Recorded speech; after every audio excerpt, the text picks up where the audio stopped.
Nope. Alright. Go ahead, man. Like one of these days you did the deck. Alright, well, we have Matty Zaddy 12 here, okay? And we got Christian Pepper over here, the Dr. Pepper. Yeah. And I don't know his YouTube channel. But Judgeman, Team Viral. Judgeman, Team Viral. I just won the St. Louis Regional going 9-0 with Dragons, but it's juice. But no, it's Blue Eyes Dragon. So yeah, let's just get into it. We got the 3 Blue Eyes, the obligatory Blue Eyes. This card just feels trade-in, and basically I never really summoned it except for like return or DDR, which I did like maybe once, or I returned it 2 or 3 times, but I only DDR'd like once because it's really not that good. You just want it for its level 8-ness. Yeah, you just want it to get more draws, and it's because it's a free dragon. But when you can make Ozurize with it, or just OTK with it, or normal summon it with skill drain, is pretty good. I did that twice.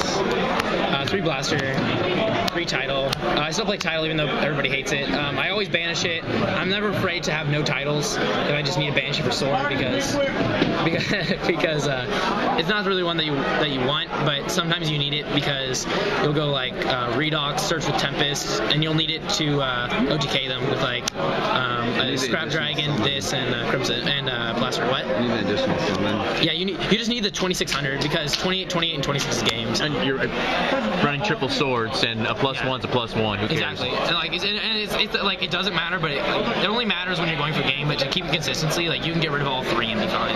Yeah. And then the 3 Tempest and the 3 Redox. The best card in the deck. Blaster's the best card in the deck. Maybe. 3 White Stone Legends. It's just a tuner that you can pitch with cards of consonants, which you play 3 of, and you also play 2 other tuners, which are the Corseska and the Flamebow. Lojin searches for Blue Eyes whenever it's sent to graveyard. It can never miss time because it's mandatory. So it's just a way if you open up like cards of consonants, trade in, and Legend to just start going crazy on your opponent. Claymore Guard is just needed because it's a Blaster. You can search off Blaster. But then Corsica is probably the most needed because a lot of times you can open up like Dragon's Ravine and cards of consonants, but you don't have a tuner, so you can just search this to your hand through Dragon's Ravine since it's a Dragon Entity. That's it for the monsters. There's 20 monsters. Then for the spells, you got the 3 Ravine. This is the card you always want to see. You see in multiples, it can be bad, but you always want to see it though. And then 3 Sword. Again, you always want to see it. Sword, like you just draw a whole bunch. Yeah. The goal of this deck, as my friend puts it, is draw a whore into return, which is absolutely what it is. You just want to draw turn 1 into return and have like 9 banished guys. That's stupid. Yeah. 3 cards of consonants. Just need it to cycle through the deck, cycle through the tuner, cycle through the blue White Stone Legends to search. And then 2 trade-ins because you only run 2 level 8s, so they're good to get the Blue Eyes out of your hand.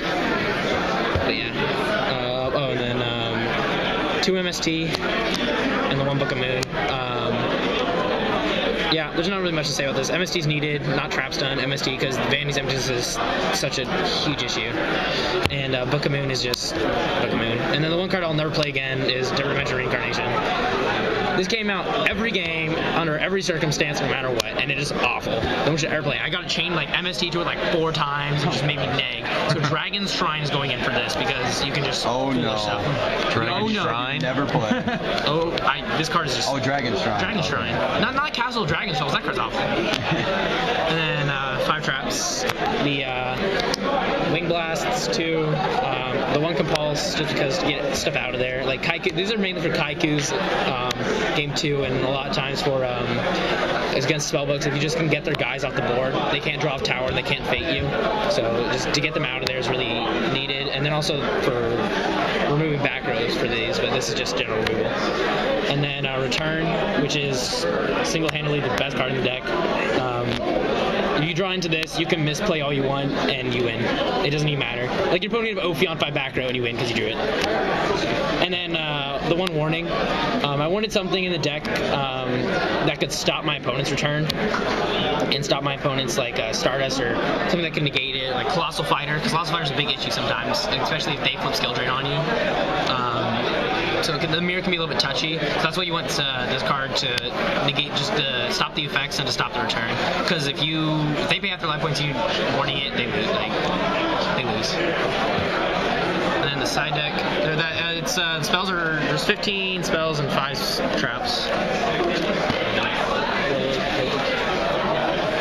The extra deck, there's the one big guy, one Dracosac, one Master Blades, which I never use. Did you feel it was needed? I did not. I would rather have a second Dracosac, I would definitely rather have a second Dracosac. Dracosac's really, Dracosac's just absurd. And this deck can go Dracosac really easily, especially with all the free dragons. And there's not a lot of decks that can deal with Dracosac right now. Yeah. So. And then I played one Constellars like all my friends said I would, but it did nothing because it returns a card. One Gaia Dragon, which I love. The reason why I won a match is because my opponent had no back row, but he had a Battle Fader. I MST'd my own skill drain, overlaid into this, and punched the Battle Fader for the game. And this is just so necessary. It gets around so many cards. And then we have the rank 8, the only one you play, which is Heliopolis. Sometimes you can't go into through synchros, and also Blue Eyes. It's really good. Let's go. Please come up to the scorekeeping stage. I'm also looking for Timothy Blanca. They're looking for you, Parker. I mean, they found me. They'll find you. Fair enough. Black Rose, staple, Ancient Fairy instead of Ancient Sacred because you can pop your opponent's field spell and search your own ravine, which is really good. Yeah, pop in Tower misses timing. Yeah, and then Stardust, which is stupid. The one Colossal, which is awesome. Colossal's great. The 2 Blader, which I've made like 3 times today, just twice, just turn after turn. That's the only time I like DDR, but there's only once. But most of the time, my opponent will take my Crimson, so I'll just Colossal mine back. 2 Scrap Dragon, which is very relevant in stun-related matchups because you can go this first turn and set Warning, and then next turn use your Dragon or set MST, and then next turn target your MST, target their guy, and then chain the MST, blow up their back row, and then they're down 3 cards. They're down 3 cards for your 1, so Scrap Dragon is just really needed. RDA, just because people play Scapegoat, and Eradicate Epidemic Virus is a thing. Yeah. And the one Azurize, a lot of people don't know what this does. It protects all your dragons that are currently on the board when he's summoned for 1 entire turn, and then during your standby phase, it'll special summon a Blue Eyes. So basically, you just drop this guy, protect all your guys, swing for game. If you don't get game for whatever reason, you have a Blue Eyes next turn no matter what, and they can't get over it. The only thing they can do is fade it away, which is not an issue, because if you flip a turn on a Prophecy player, they're not going to have Gorge or anything to stop you. Yeah. And then the side deck real quick, which is just pretty much self-explanatory except for 1 card. Double Decree.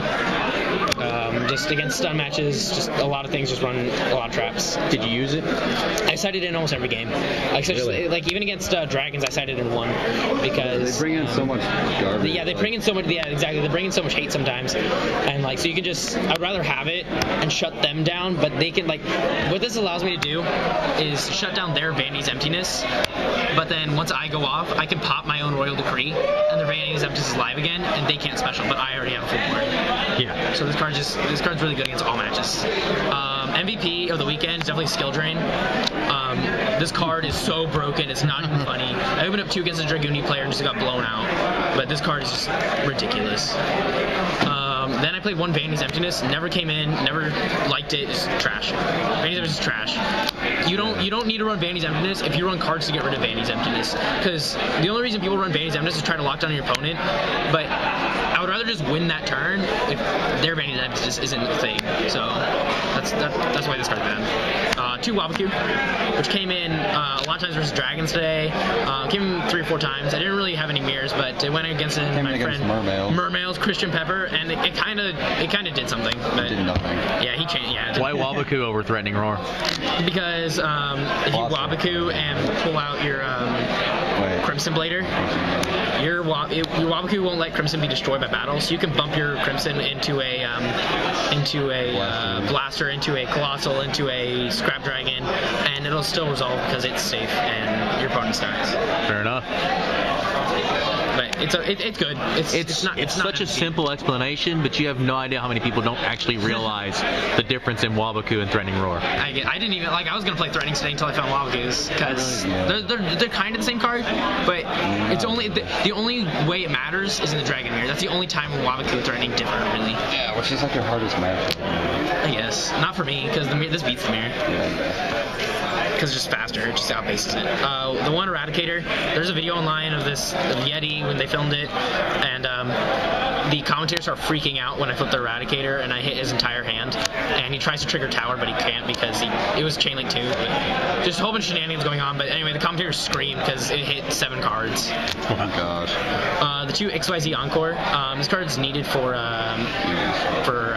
Evil Swarm. I don't really side it in against Constellar because this deck already has a good matchup against Constellar. But Encore's just good because you need to get the Ophion out of there. 3's bad though. This is too much. 1 MST, the 3rd one, just for Mirror, and if you know your opponent's siding in Iron Walls, so you can also side in like these and just everything, just to shut down their back row. Fencing Fire Ferret, 2 of those. It's really good because it's a fire and it pops up beyond.